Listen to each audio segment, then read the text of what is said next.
Kern stared out across Lake Wyvern as he watched the drills set up by Courtney and Callum continue. He had to admit they'd done a great deal in a short amount of time. He only hoped it would be enough. Wings spread as he launched himself off for the nearest peak. Watching them practice was one thing, but he needed to keep an eye on so many other things. His silhouette skimmed over the surface of the blue waters as he headed towards the sacred isle. He landed with precision, folding wings behind his neck ridges so he could walk to the sacred shrine. A low hum of energy filled the air as he breached the circle and entered the enclosure. A sense of power filled him, reminding him of his infinite age. Beneath the obsidian altar sat the crystal chamber. It lay there, hundreds of feet below, perhaps even more. It was a fact he did not share with the others, though any who wanted to find out the exact location likely could. Kern rested gnarled claws on the black stone and lifted his head to the sky, eyes closed. Only those of the upper council were allowed inside the sacred grove. The fact that Damon once brought Anwen there was not lost to him, but as the Keda, she was permitted, even if she hadn't taken on the mantle at the time. The Dragon Lord cast his mind free from his body, like when he'd cast Anwen's free to roam the cosmos. She'd seen parts of the universe as he'd guided her to the knowledge of who she was and what she must do. But with the eyes of a dragon, he saw things she had not been able to see at the time. It might be different now, he mused, with her newfound abilities, though he had no desire to test this theory. Casting one's mind free, even for only a short while, did not come without a price. Stars flew past as the Nurrim shot upwards. They only stopped when he had a good enough vantage to take the planet in as a whole, along with the space around it. As the fourth planet from the sun, Terra held an interesting place in the galaxy. He could, if he chose, visit other solar systems, but he chose not to. They did not have any immediate bearing in his thoughts, though that might change if they lost the war. Terra shone like a bright jewel in the otherwise dark sky, except for one area where a blight seemed to have taken hold of the planet. He didn't need to focus in closer to know where it originated. Durand Mana had long since become a wasteland where no one dared to dwell. It was the perfect nesting ground for the revenants. It had once been habitable, but no more. Not since they'd taken possession of it. Not since Josiah Porter, Matthias's father, had sacrificed his life to seal the mountain range. That was why it was known as Matthias's Shield. They named it after his son in his honor. Unfortunate for them all, Kern knew the seal could be broken.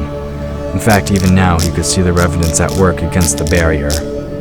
He surged back towards the planet, coming closer and closer to the area in question. And the closer he came, the clearer the intentions of the revenants became. From what he could see, they hoped to find a way around on either side.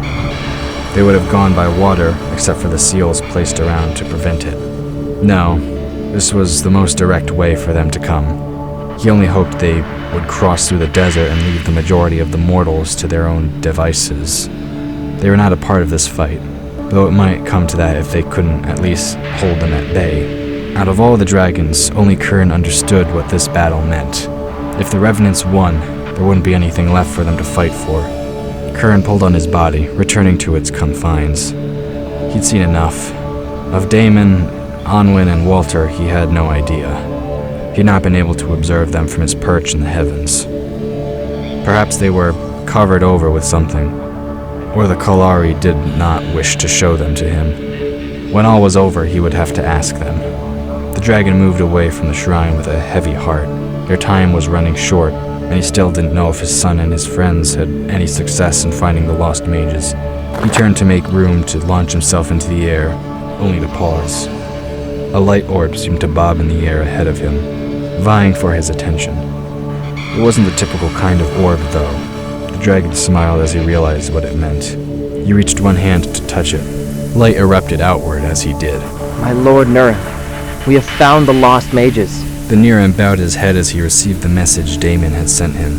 His lips turned up a bit at the report. Perhaps not all was lost. If they could return home in time to make plans, they might be able to do more than just keep the revenants in check, especially if they brought the lost mages with them. At least he hoped so. As the message ended, the orb fizzled out of existence. He opened his eyes. They seemed to sparkle in the sun. He knew his time was coming, but it was not yet. Not yet. He looked up to the sun, feeling the rays warming his scales. He wore his old age well, though he knew his days were limited. Before long, he would rejoin the heart of the mountain, that which had given him life. It was the way of all things, but not yet. He had work to do. The caravan of mages made its way up the winding roads of the Draconian mountain range. Anwen couldn't help but feel a sense of déjà vu as they wound back and forth up the mountain highway. It was where she'd first met Tyler, revealing her real name to him. It almost felt as though they'd come full circle, except Walter was driving, and they weren't in a minibus. That, and they had a good dozen or so other vehicles following behind them. At her request, Anwen rode shotgun. It helped make her feel less like she'd gone back in time. It also helped that the only luggage she had with her was the pack she'd thrown in the trunk of the car. Part of her wondered how the veteran would return the vehicle to the rental place, but chose not to dwell on it. They had more pressing concerns to worry about. Dark clouds filled the sky, rain sluicing underneath the tires. The last time it had rained was the day of the mass funeral in the village. She hadn't attended, dealing with her own grief on the sacred island with Tyler and the others. It helped to remember her talk with the first Keda, instead of dwelling on the deaths of both her parents. They'd both died on rainy days. That alone was something she felt sure would bias her feelings towards such weather from here on out. What the? Walter let out an exclamation as the car threatened to hydroplane on the slick road. Water ran down the incline like a river. Maybe we should have just waited to try going up, he commented. If this keeps up, at least one of us is going off the road. Thunder rumbled overhead, making Anwen flinch. What Walter said was true. The roadway made a natural course for a river to run down, but they were also already halfway up the incline. Unfortunately, that also meant that somewhere ahead lay the last uphill battle. She felt sure they wouldn't win with the current weather conditions. They were already going at a walking pace. You might be right, she acknowledged. Tyler twisted his lips into a frown as he contemplated their predicament. The car continued the struggle upwards. If I remember right, we should be a clear stretch not too far ahead. He answered the both of them. We can only hope it's big enough to accommodate everyone. His mind rapidly calculated the space needed. They could make it work if they all parked bumper to bumper, but it left them with little room for error. Walter nodded. Guess that's the best option we've got. How much further before I reach that? He tried to see through the sheeting rain. It only seemed to get worse the farther up they went. Visibility was already pretty low with the clouds, and the rain wasn't helping. Can't you just make the rain stop or something? He didn't need to look back to see Tyler shake his head.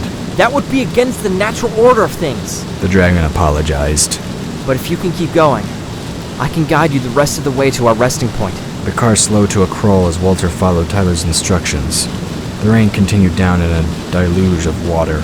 The currents of the impromptu river pulled at the wheels. Steady, Tyler cautioned. Steady. He leaned forward to see over the driver's seat. Anwen stared out the front window and then turned her attention to the side one. They seemed to barely move at all.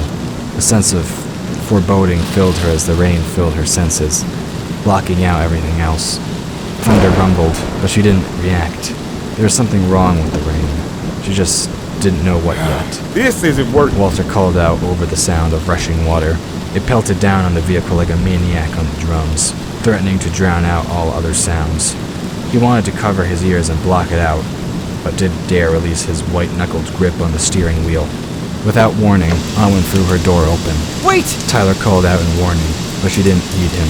The rain pelted against her like a raging hive of hornets.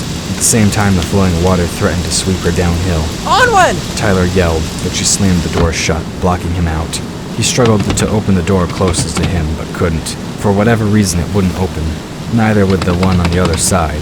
He slithered to the front seat, hoping to use that one. Walter reached out a hand before he could open the door. Wait! The veteran commanded, using a tone the Dragon Lord had never heard him use before.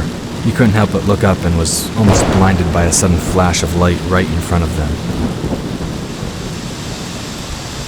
Anwen made her way to the front of the vehicle, holding on to the sturdy carriage for both balance and stability. She had a moment of further difficulty when she reached the front of the vehicle. Once there, she was pressed flat against the hood, her breath catching in her throat. Part of her knew Tyler would try to come after her and that it would ruin everything if he succeeded.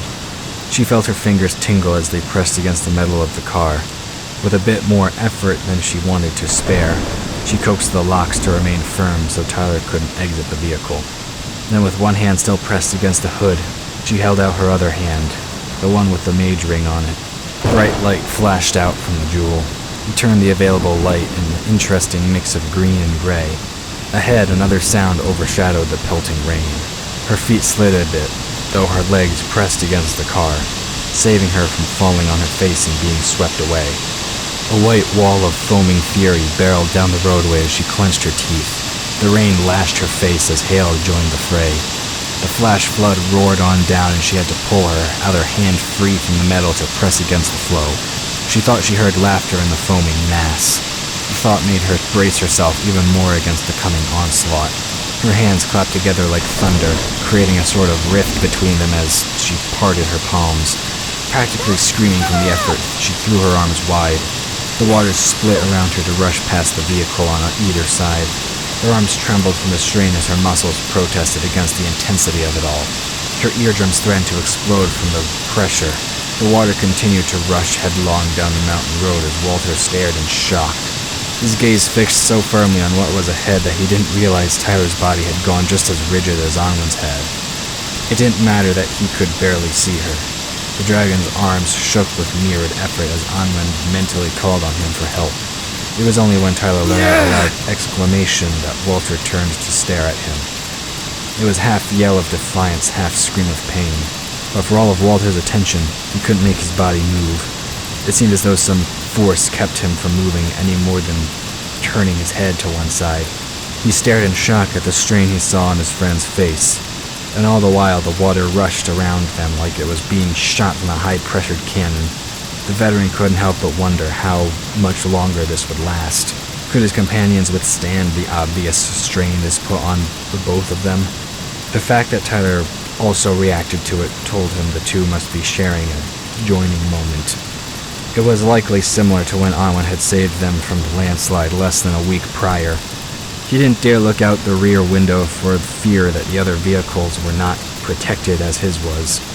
Tyler went limp as the last vestiges of the flash flood shot past them. He slumped forward, barely catching himself against the dashboard before he could hit his head against it. Looking up, he gasped, his chest heaving with the effort. Anwen. He croaked, his energy spent. The girl seemed to have slumped against the front of the car. The current of the still-flowing water threatened to pull her under the vehicle's frame. A flash of white light filled the front windshield, momentarily blocking out the rain. The intensity was so bright Tyler could barely see the outline of a dragon as it snatched Anwen up in its claws. The next moment it swooped out of view. Kern? Tyler called out, not sure he'd seen what he thought he had. Have no fear, Damon. Kern replied, I have her, and will take her back to the mountain. Focus on your original plan. The rain should abate soon. Tyler shuddered as though soaked with cold water. He pulled his arms up to cover his chest before he broke contact with Anwen. He has her. He sighed in relief. He has her. Despite that reassurance, his body shook violently for another minute while the residual cold left his body. Walter watched his friend with some alarm, wondering if he'd somehow snapped. Who has it? What happened? Kern. Tyler breathed, his eyes now closed in exhaustion. Kern has her. She's safe. We're safe. He opened his eyes to look ahead. The rain seemed to have slackened a bit. But we need to keep going. We need to reach that place I mentioned. Kern says the rain will stop soon, but we need to get there first. There might be another flood. Walter nodded.